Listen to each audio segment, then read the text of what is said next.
All right, in our last video, we talked briefly about the quotient rule. We talked about why it wasn't necessary, and then we worked through a few examples where we used the product rule and the chain rule instead.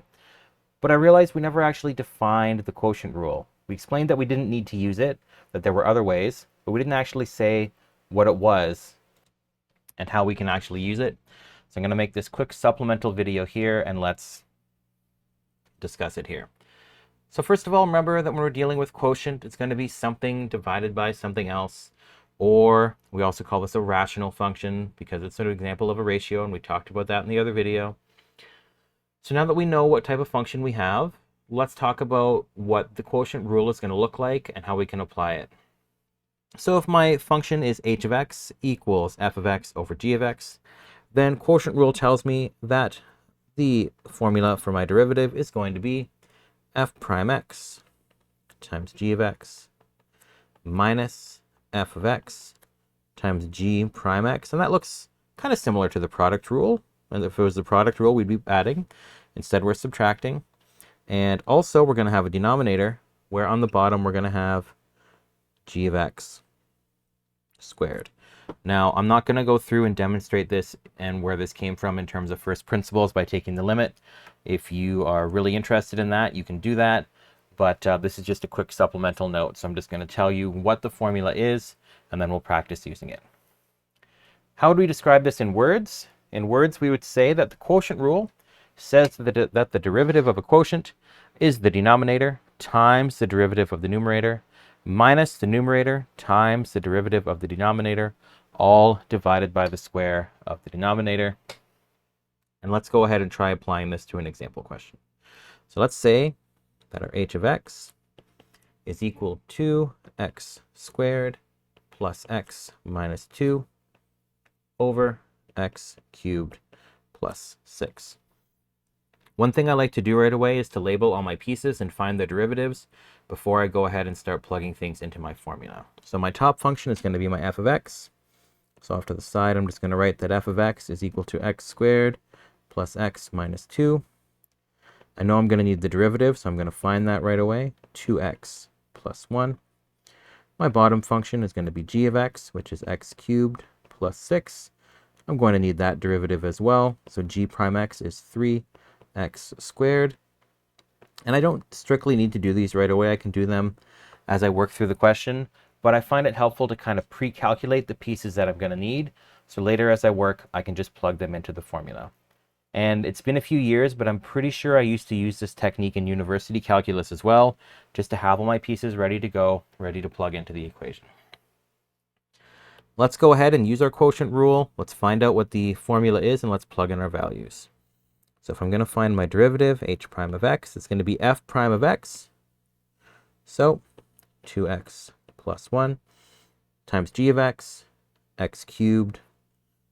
So times g of x, x cubed plus 6, minus my f of x, x squared plus x minus 2, times g prime of x, 3x squared. And on the bottom, x cubed plus 6 squared. And if we wanted, we could have rewritten this question, and we could redo it afterwards using product rule and chain rule and verify that we're getting the same answer. I'm not going to do that, but if that's something that you would like to do to test your understanding and make sure it's strong, great idea. As is, we're going to continue. I'm going to expand on the top and then collect like terms. And I'm going to leave the bottom alone. If I ended up factoring the top, maybe I would have a factor that would cancel out, but we aren't dealing with that kind of factoring in this course, so we aren't going to worry about it.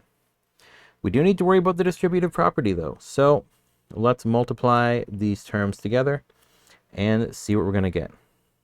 I'm going to end up with 2x to the power of 4 plus 6x plus x cubed plus 6 minus 3x to the power of 4 plus 3x cubed minus 6x squared over, at my unchanging denominator, x cubed plus 6 squared.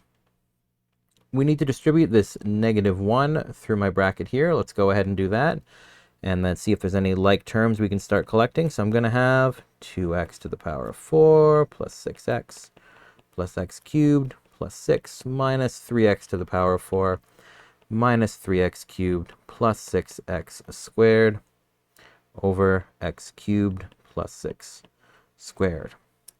Let's see if we can identify any like terms that we can collect.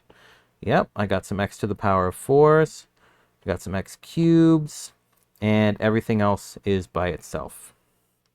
So once again, let's collect some like terms. Let's rewrite this. Fortunately, it's getting a little shorter each time we write now. We're going to have 2x to the power of 4 minus 3x to the power of 4 is negative 1. X to the power of 4. 1x cubed minus 3x cubed is negative 2. X cubed plus 6x squared plus 6x plus 6.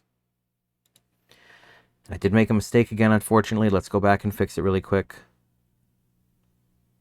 And that mistake was when I did 2x, when I did 2x times 6, that should have been 12x.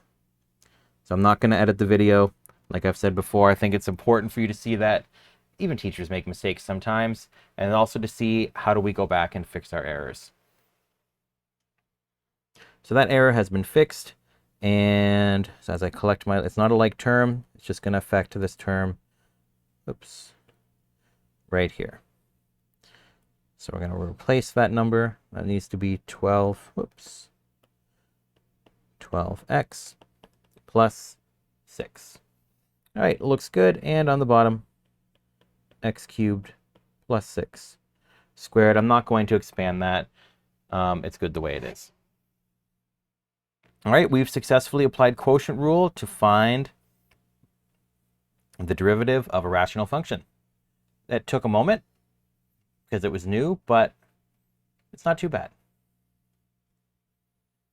And I think that's all we have to say about it. We don't need to do this. Like I said, we can use product rule and chain rule instead. And if you want, you can use either method and verify. And just be careful reading the question when you're doing assessments. See, sometimes it'll say, do not use quotient rule. So then you will have to use product rule and chain rule. But if it doesn't say, if you correctly recognize that what you're dealing with is a quotient or a rational function, then feel free to go ahead and use your quotient rule. The point is just, it's not strictly necessary. And so there are times where we will specifically ask you not to use it.